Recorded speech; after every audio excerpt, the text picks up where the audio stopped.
Se você não se inscreveu, por favor, se inscreva, ative o sino da notificação, compartilhe e comente aqui embaixo. Sua presença é muito importante para que eu possa entrar ao vivo e a cores aqui com vocês para a gente fazer aquele bate-papo bem bolado. Vamos lá de notícia, gente. Moraes está prestes a ser sancionado e se o Senado brasileiro não faz seu serviço, os Estados Unidos tomarão uma atitude contra Xerxes, o nosso imperador. E o ditador sofrerá sanções por parte dos Estados Unidos, até que enfim. Confira. I want to switch to Brazil, if I may. Mr. Secretary, as you're certainly aware, the alarming human rights decline in Brazil. We've seen pervasive censorship, political persecution targeting the entire opposition, including journalists and ordinary citizens. What they're now doing is an imminent politically motivated imprisonment of former President Bolsonaro. This crackdown is extended beyond Brazil's borders, impacting individuals on U.S. soil. The 2023 Financial Times article actually talked about this. What do you intend to do, and would you be looking at Supreme Court justice sanctioning of Alexandra de Moraes under the Global Magnitsky Act?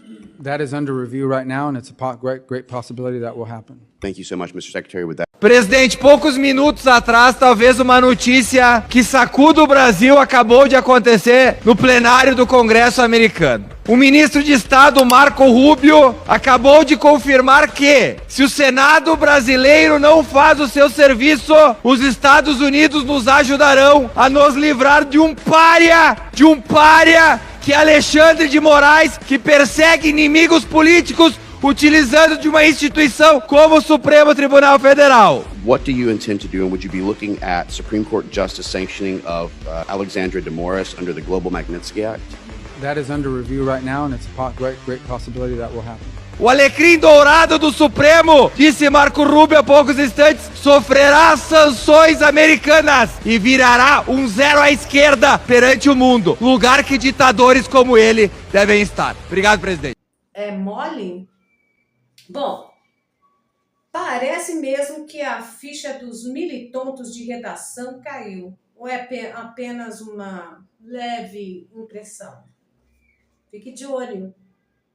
Não faz o menor sentido trazer alguém da China para ajudar a gente a regulamentar rede social, pela razão de que a China não permite liberdade de expressão. As redes sociais da China são todas controladas, algumas redes sociais simplesmente não podem funcionar. E qual seria o aconselhamento que um representante do governo Xi Jinping poderia nos dar nesse sentido? Se for para fazer aqui o que se faz lá, haverá, digamos, a ditadura dos conteúdos compartilhados pelas redes sociais ao gosto do governante de ocasião. Não acho que seja um bom aconselhamento. Agora, se me permite, Marcelo, eu estive na China em 2014 para fazer uma série especial para o Jornal da Globo e para a Globo News, no início da gestão do Xi Jinping. Você não imagina como essa missão jornalística foi precedida de muito trabalho para a gente compreender como a gente deveria submeter quase tudo ao governo chinês, qual é o roteiro, quais são as perguntas, quais são os entrevistados. Nós tivemos que remunerar um guia chinês, que fala português, para nos acompanhar o tempo todo, pagando hospedagem, pagando alimentação, para ele ficar do ladinho vendo o que a gente estava fazendo. Quando a gente visitava alguma universidade, alguma usina de energia, era uma solenidade. A gente não é governo, jornalista. A equipe toda sentada de um lado da mesa, do outro lado da mesa, os anfitriões, para debater previamente. O que vocês vão fazer aqui, de que jeito, o que vocês pretendem, com quem a gente então deve se entender. É difícil compreender como uma outra cultura, num regime que tem esse viés não democrático, se comporta para a gente não fazer feio no país dos outros. Isso tudo para dizer que o Itamaraty, protocolar isso nas embaixadas do mundo inteiro, uma visita como essa, é precedida de um trabalho monumental para você definir a agenda, o que será dito em cada encontro, quais são os objetivos do Brasil e como a gente vai acolher os pedidos da China. Quem vai falar, por quanto tempo vai falar e o que vai dizer. É um teatro. E cada um tem o seu papel e a sua fala. Essa coisa de improvisar, vou falar aqui, deixa eu falar uma coisa que me deu agora na cabeça. Isso não existe. É preciso muita intimidade, muita proximidade e de preferência entre os chefes de Estado, sem emissários.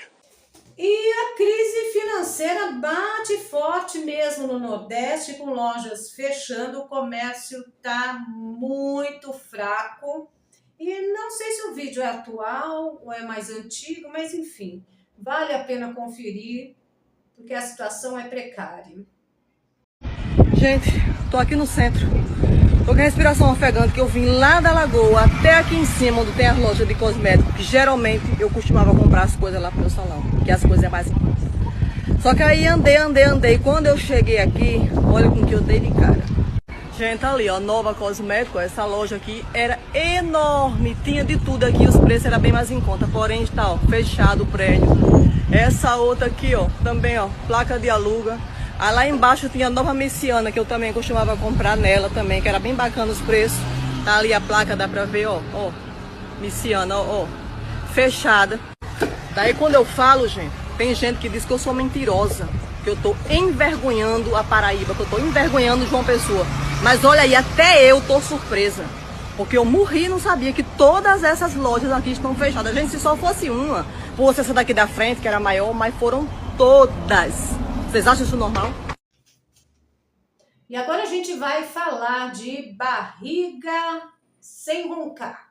70% dos brasileiros não têm renda suficiente para se alimentar de forma saudável. Confira! 70% dos brasileiros não têm renda suficiente para garantir uma alimentação saudável. Uma cesta básica com alimentos nutritivos custa, em média, R$ 432 por mês por pessoa. Comer com os olhos quando a barriga não aguenta mais esperar. A fila de gente que aguarda por um prato de comida parece não ter fim. Tudo tá gostoso, até a salada, tudo arroz, feijão, até as batatinhas, tudo de bom. Desempregado, Aldo e todos aqui se alimentam da comida oferecida pelo projeto de combate à fome do G10 Favelas, em Paraisópolis, na zona sul de São Paulo.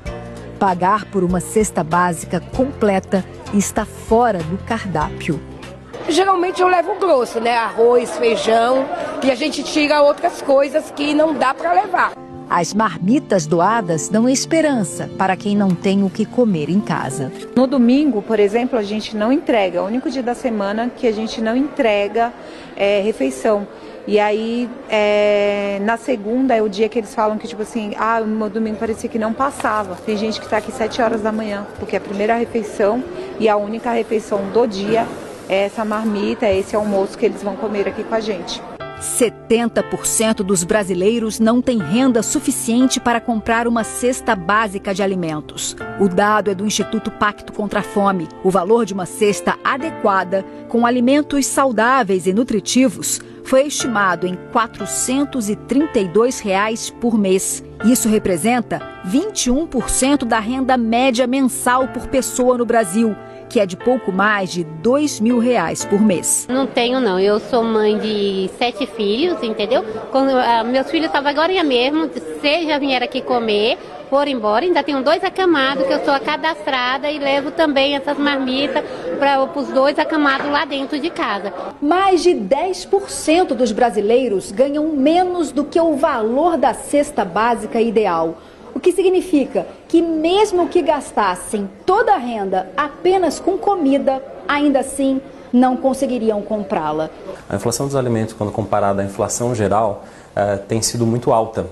No último boletim, que é o de maio, ela chega a quase 50% do valor da inflação, pesando muito no poder de compra da população. Então isso tem corroído o poder de compra da população das classes mais baixas. Para quem não acompanhou a recente entrevista do presidente Bolsonaro à Rádio Alviverde, vou deixar um trecho onde o nosso presidente fala sobre as intenções do PT em relação ao agro. Eu tenho falado muito sobre o agro, trazido muita coisa, então eu peço que não deixem de acompanhar nem shorts e nem o material que eu trago em vídeos mais longos, porque eu detalho tudo, e se você pegar um detalhe aqui, outro ali, você consegue formar uma colcha de retalhos para tirar suas próprias conclusões. Por isso é muito importante você estar acompanhando diariamente o nosso canal, tá bom? Eu quero dizer a todos que estão nos ouvindo, não é uma questão do agro e ponto final. E interessa a todos nós. Vamos supor que ontem à noite você foi ver o jogo do Palmeiras da Libertadores e a tua televisão pifou ou faltou energia, seja o que for. Você foi dormir chateado, mas foi dormir alimentado. O problema do agro é muito maior do que se pode pensar. As coisas que estão acontecendo no Brasil, é a minha opinião, o Celso vai dar dele muito mais embasada do que a minha, é programado. Quebrar o agro. Facilita uma mega reforma agrária e facilita para um grande país, não vou deixar de citar, né? Você sabe qual é, que tem interesse aqui, comprar terras aqui no Brasil. Então nós podemos viver sem muita coisa. Agora, sem alimentação é impossível. E a médio prazo, os preços dos alimentos continuarão subindo e a longo prazo, pode ter certeza, faltará comida no Brasil. Essa é a nossa grande preocupação. Satanizaram, demonizaram o homem do campo, a chegar a esse ponto que está hoje em dia. Muita gente pensa, aí na base, né, que está nos ouvindo, que o pessoal do agro é um pessoal que está vivendo uma ilha da fantasia, todo mundo bem de vida. Não é isso. Há uma diferença entre a política que eu adotei no meu governo e a política adotada agora, que está levando o caos, a falência, a quebradeira do homem do campo. E vamos ver. A justiça seletiva, de novo, gente. Ai, quando eu vou parar de dar esse tipo de notícia aqui, gente? A justiça seletiva ataca novamente. A deputada Carol Dittoni denuncia que a Advocacia Geral da União entrou com uma ação para bloquear os bens das entidades envolvidas com a fraude do INSS, que é a maior da história, e somente 4 entidades ficaram de fora. Agora vamos dar detalhes sobre quem são essas 4 que ficaram de fora e guardem bem os nomes, por favor. Sindinap, que tem um irmão de Lula como vice-presidente, o Frei Chico. A CONTAG, que é historicamente ligada à CUT, Central Única dos Trabalhadores, e ao Partido dos Trabalhadores, e ao PT. A CONAFER, que tem trânsito livre em diversos ministérios e em eventos oficiais também. E a ABCB, que teve crescimento vertiginoso nos descontos e que também tem vínculos com sindicatos e redes bancárias. Juntas, as 4 entidades movimentaram 880 milhões de reais. E agora eu vou mostrar um vídeo curto para você, falando sobre a falcatrua do petróleo venezuelano, que é destinado à China e envolve o Brasil no meio. Para quem ainda não entendeu, o contrabando de petróleo pela Venezuela usando os navios brasileiros, eu vou explicar nesse vídeo. O regime de Nicolás Maduro está usando o Brasil como fachada para contrabandear petróleo à China, burlando sanções dos Estados Unidos. Exposto em 12 de maio de 2025 pela Reuters, o esquema movimentou mais de $1 bilhão, falsificando a origem do petróleo venezuelano como brasileiro e manipulando sinais de navios para simular saídas de portos nacionais. A operação consiste em rebatizar o petróleo venezuelano, conhecido como Merey, como se fosse brasileiro, alterando certificados de origem e manipulando sistemas de rastreamento marítimo. Navios que partem de portos venezuelanos têm seus sinais adulterados para simular saídas de terminais brasileiros, uma tática conhecida como spoofing.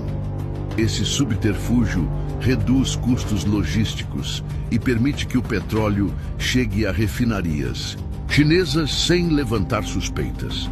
Dados de rastreamento de embarcações fornecidos por empresas como tankertrackers.com confirmam a escala dessa fraude, que intensifica a dependência da Venezuela de aliados como a China para sustentar sua economia colapsada. As implicações desse esquema são profundas. Primeiramente, ele fortalece o regime autoritário de Maduro, que utiliza os recursos obtidos para manter sua base de poder, enquanto o povo venezuelano enfrenta miséria, fome e repressão. Além disso, a conivência, mesmo que indireta, de estruturas brasileiras nessa operação levanta sérias questões sobre a segurança e a integridade dos controles portuários e aduaneiros do país. Como é possível que navios envolvidos em atividades ilícitas operem com tamanha liberdade, utilizando o Brasil como palco de suas manobras? A falta de transparência e fiscalização rigorosa expõe o país ao risco de sanções secundárias e à perda de credibilidade perante a comunidade internacional. Esse caso exige uma resposta imediata e firme. As autoridades brasileiras devem investigar a fundo qualquer envolvimento de agentes locais, públicos ou privados nesse esquema. É imprescindível reforçar os mecanismos de monitoramento marítimo e comercial para evitar que o Brasil seja usado como ferramenta de regimes que desafiam a lei e a ordem global. A omissão diante de tal afronta não apenas compromete a soberania nacional, mas também sinaliza fraqueza frente a práticas que perpetuam a opressão e a instabilidade na América Latina. A verdade deve prevalecer e os responsáveis, sejam na Venezuela ou no Brasil, precisam ser punidos com o rigor que a gravidade do caso demanda. Curta, comente e compartilhe para que a nossa voz seja ouvida. Agora vamos finalizar de notícia alegre. Vamos embora com o Catão, o nosso eterno presidente. Um dia depois do aquele que se diz presidente ter participado do evento da Confederação Nacional dos Municípios e ter sido vaiado, isso foi no dia 20, no dia seguinte, dia 21, adivinha quem aparece? Jair Messias Bolsonaro, nosso lindo, eterno presidente, foi aplaudido, fica com a imagem dele.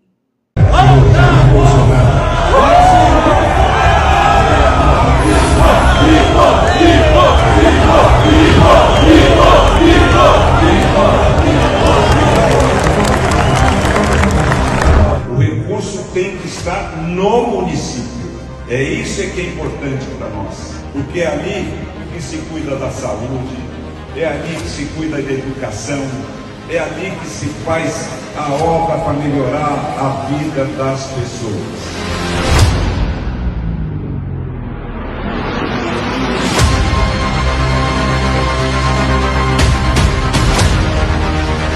Presidente Bolsonaro, com muito orgulho, com muita honra, com muita dignidade, nós levamos o seu nome a qualquer lugar desse país. E aonde o senhor vai, o senhor é acolhido, acariciado e aclamado pelo povo brasileiro.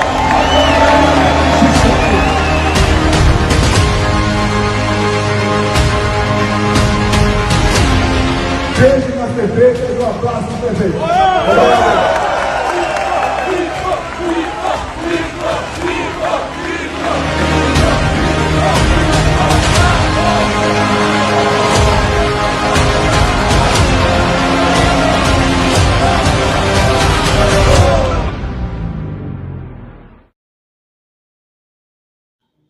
Mente inquieta, mente inquietante, a gente volta amanhã com mais novidades, tem muita coisa rolando por aí, França querendo criar presídio aqui na Amazônia, né, no território nosso,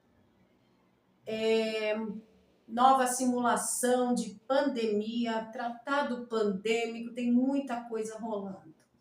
Lula reagindo ao que os Estados Unidos estão para fazer com Xerxes e muito mais. Só que não dá para trazer tudo de uma vez. Inclusive, eu quero destrinchar a questão do petróleo venezuelano com o projeto com uma atitude do deputado Luiz Felipe de Orleans e Bragança.